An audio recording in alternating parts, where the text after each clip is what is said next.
This is going to be a super quick video, guys. I just wanted to take a couple of minutes to talk about one of the changes in Studio Pro 8, and that's going to be with the inspector. And if you're someone who has used Studio One for a long time, you'll know that when we are working with the inspector, which we can now access by clicking down on the eye below here, I'll click once to open that up.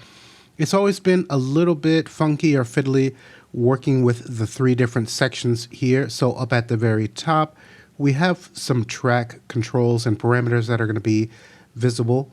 And this is going to change depending on whether you're working with an audio track or if we come to the bottom and select this MIDI track. So the different parameters that are showing in this top section are going to change for our audio and MIDI tracks. And then in the center before, in version 7 and before, we've always had the channel fader inspector in the center. And then now in Studio Pro 8, it's been moved to the bottom. And then now in the center, we can see our event inspector.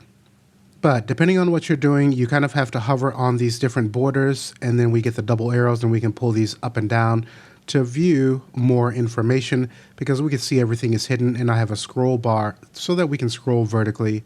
But now in version 8, we have two little buttons up at the top, and so the one in the center is going to be for our event inspector, so which is going to be this panel here. And if we don't typically work with this section, we can click on this button to hide that.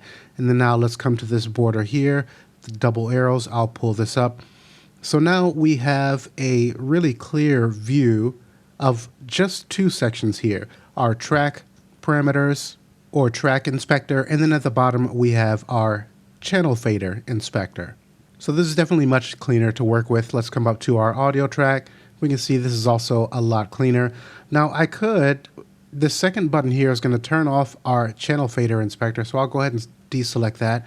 And now we just have our track inspector, very simplified. So we can also come to our event inspector and just show that. Let's come to its border and pull this up. So now when I switch between our instrument track and audio track, we're now just showing these two panels. So again, a lot cleaner. So while this is a simple change, it can be incredibly helpful for those of us who have been using Studio One for a long time and always wanted a cleaner way to view the inspector and its different parameters. Okay, so we'll wrap up here, and if you're someone who is interested in speeding up your learning curve with Studio Pro 8 or Studio One, the previous versions, you can check out the pinned comment below or the description area of this video, because I do provide one-on-one training over Zoom, and this can potentially help save you hours trying to figure out where the features are that you want to use and how to use them, as well as helping you to resolve any technical issues that you may be having with the application. Alright, so thanks for watching, and I will see you in the next tutorial.